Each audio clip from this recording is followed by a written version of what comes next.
con el plan de trabajo de un candidato, es lo que sustentó en su intervención el asambleísta. Tenemos una nueva intervención, Ferdinand Álvarez, en estos momentos en el uso de la palabra. Compañeras, compañeros asambleístas, dos noticias, ¿no? Una buena y una mala. La buena es que la norma quizá emocionalmente puede ser correcta. Y digo emocionalmente porque se ha acostumbrado a normar emocionalmente. Y es por eso los llamados de atención por parte de la Corte Constitucional. Voy a hablar en estricto derecho, para los que entiendan en estricto derecho y no emocionalmente lo van a comprender, porque el derecho es simple lógica. El derecho nace con uno de los objetivos del nacimiento del derecho precisamente era la paz social y conducir a las sociedades a un objetivo común. Y cuando decimos esto, precisamente es para normar de forma eficiente y eficaz. Vamos a algo. Han hablado varios compañeros y vamos a coincidir en esto. Constitucionalmente, la norma no es viable. Esa es la mala noticia. ¿Y por qué no es viable? Se van a preguntar ustedes. Bueno, por varias cosas. Existen 3 sentencias de la Corte Constitucional por el principio de proporcionalidad. ¿La norma es proporcional? No. Esta, y lastimosamente lo digo para quienes la han impulsado, esta es una norma anacrónica. Debemos entender eso. Constitucionalmente no va a ser viable y debemos entender esta norma en el aspecto constitucional y en el aspecto ciudadano. En el aspecto normativo, constitucionalmente, no es viable.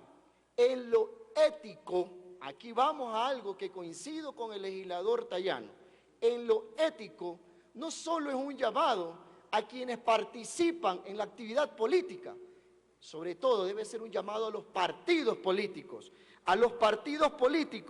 que han demostrado en nuestro país que en lugar de cumplir los objetivos que promueven, traicionan sus propios principios, desviándose del camino de la ética y la transparencia.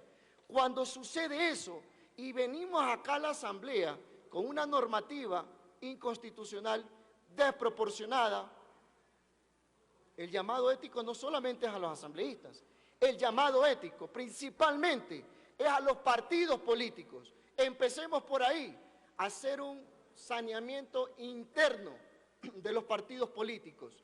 Es ahí donde tenemos que ver. ¿Y por qué digo esto? Es como que yo dijera un ejemplo, una analogía nada más, sin que se ericen. Que dentro de los partidos políticos, yo diga en el Código de la Democracia, que no pueden tener en sus filas a personas que tengan sentencias condenatorias en firme. No, porque también eso involucra un derecho constitucional que tiene esta persona y que posteriormente puede ser incoado. Entonces,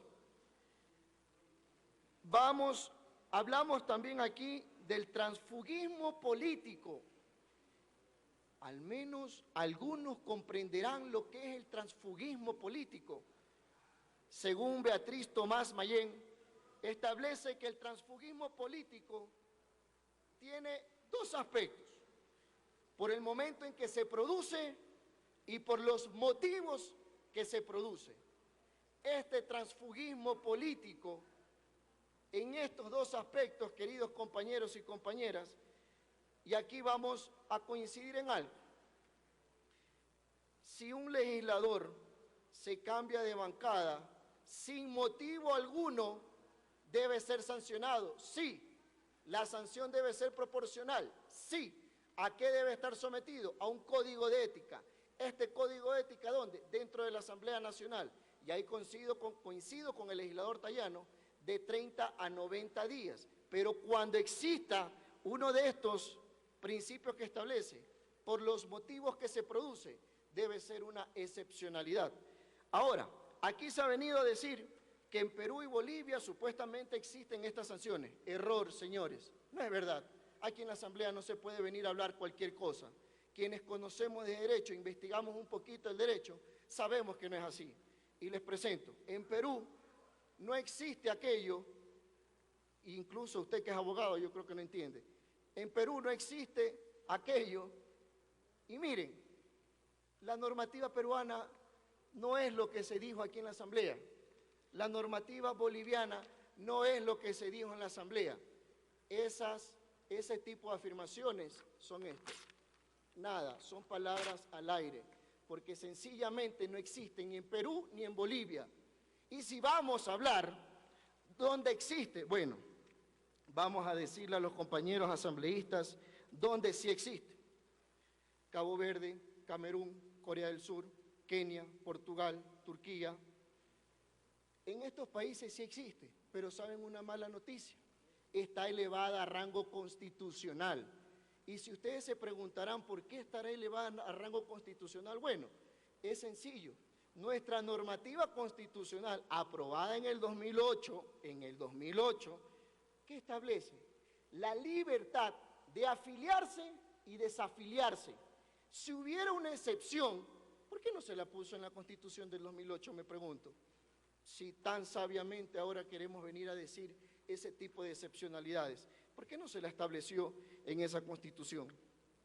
Entonces, si queremos hablar de algo, primero tendría que ser elevada a rango constitucional. Segundo, si la quieren poner aquí, señores, es inconstitucional, desproporcional. Si quieren que una vez más la Corte Constitucional nos diga y nos mande a estudiar como Asamblea Nacional, bueno, caigamos en el error emocional y no legislemos de forma racional, sino de forma emocional, como se ha acostumbrado en esta Asamblea. Entonces, colegas asambleístas, hablamos de lealtades, hablamos de traición. La verdadera lealtad debería ser a los valores y a los principios. La verdadera traición es cuando se traicionan los valores y los principios. Ahí sí hay traición, y ahí es que debe ser condenado. No vengamos a hablar solamente por enaltecer ciertos verbos rectores que nos quieren hacer ver como mejores personas, no. Las verdaderas lealtades, insisto, deben ser a los valores, a los principios, que sustentan ¿qué? Sustentan una verdadera democracia. Hoy, lo que sí debemos de hacer una reflexión como sociedad, como asambleístas, es un llamado a los partidos políticos, es un llamado desde ahí, señores. Los partidos políticos son el vehículo y quienes lo representan son quienes participan, y quienes participan que estén ligados a principios éticos y morales y no a principios o ideologías que solamente son adoctrinamientos momentáneos para valerse del poder. Lo que sí debe de hacer es que esa verdadera lealtad sea a los principios, a los valores éticos y morales que van a ser de esta sociedad y que nuestros jóvenes van a involucrarse mucho más de la política. ¿Por qué no reflexionamos hoy día y nos preguntamos por qué nuestros jóvenes no quieren participar de política? ¿Por qué nuestros jóvenes no anhelan un espacio en la política? Precisamente porque las lealtades de los partidos políticos no son a la sociedad, no son a los principios, no son a los valores, son a agendas partidistas y particulares, incluso poniéndole una venda a la ciudadanía, pero quienes no quieren ver, ya no es culpa. Invito a cada uno de ustedes, compañeras y compañeros asambleístas, a reflexionar sobre la importancia y poner las ideas por encima de los partidos políticos. Debemos ser defensores incansables de la moral y los valores que sustentan nuestra sociedad, recordando que nuestra labor como asambleísta está en servir y en el bienestar de nuestra sociedad. Reitero una vez más la importancia de considerar con prudencia. Queda un minuto. Cualquier reforma de la ley orgánica de la función legislativa, asegurando que se respeten por encima de los partidos políticos, por encima de las ideologías políticas, los principios y valores y las lealtades a una sociedad que merece, sí, políticos con principios éticos y morales que prevengan una mejor sociedad. Muchas gracias. Tiene la palabra el asambleísta Juan Carlos Rosero.